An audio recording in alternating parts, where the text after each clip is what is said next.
Hai, Assalamualaikum warahmatullahi wabarakatuh. Salam dan bahagia Bapak Ibu guru hebat calon guru penggerak. Saya Evi Yulistira, calon guru penggerak Angkatan 7 Kabupaten Pamekasan, akan memaparkan kesimpulan dan pemikiran Ki Hajar Dewantara pada modul 1.1 koneksi antar materi.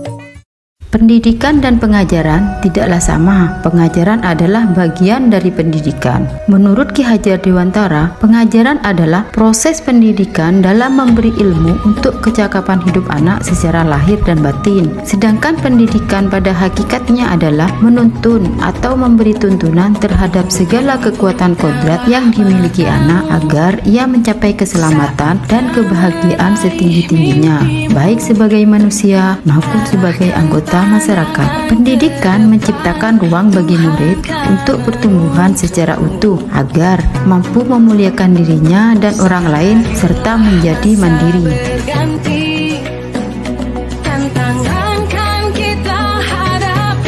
Sebelum mempelajari modul 1.1 tentang pemikiran Ki Hajar Dewantara, saya menganggap murid merupakan kertas yang kosong yang perlu diisi.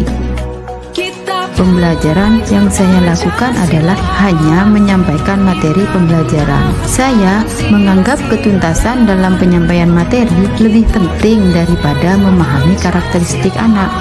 Saya juga hanya melihat nilai dari aspek kognitif saja. Apabila nilai murid sudah mencapai KKM, dianggap pembelajaran sudah berhasil.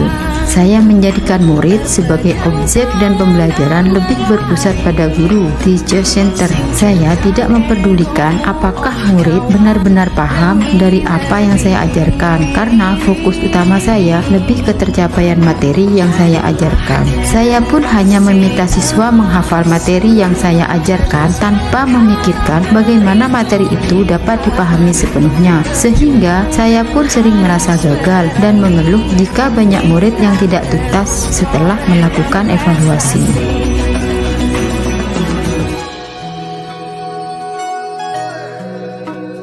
Namun, setelah saya mempelajari modul 1.1 tentang pemikiran Ki Hajar Dewantara, saya menyadari bahwa apa yang saya pikirkan dan yang saya lakukan selama ini tidak tepat.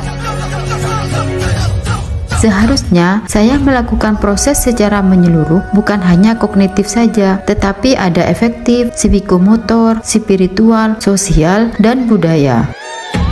Saya juga harus mempelajari karakteristik murid karena setiap anak dilahirkan unik dengan kelebihan dan kekurangannya masing-masing. Saya harus menjadikan murid sebagai subjek pembelajaran. Artinya, murid memiliki kebebasan berekspresi, mengumpulkan pendapat, dan berkreasi sesuai dengan metode atau pembelajaran dan media yang tepat. Guru seharusnya sebagai fasilitator dalam proses pembelajaran. Guru pun harus ikhlas, penuh kesabaran, dengan segala ketulusan hati agar terwujud pembelajaran yang menyenangkan yang berpusat pada murid.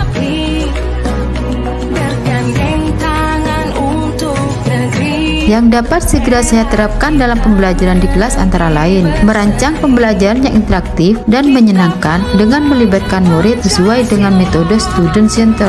Berikutnya, saya akan menerapkan pembelajaran abad 21 sesuai dengan pemikiran Ki Hajar Dewantara, yaitu berpikir kritis, kreatif, komunikasi, dan kolaborasi dengan berpegang teguh pada konsep memerdekakan anak. Pembelajaran tidak lagi menuntut tetapi menuntun, karena tugas guru adalah memberi tuntunan dan arahan yang baik kepada murid, berusaha memberi teladan yang baik bagi murid, baik dari perkataan dan perbuatan. Selanjutnya, saya harus mengenali karakter dan latar belakang murid dengan menjalin komunikasi yang baik. Semoga video ini menginspirasi bagi Bapak Ibu calon guru penggerak. Salam dan bahagia Bapak Ibu guru hebat. Assalamualaikum warahmatullahi wabarakatuh.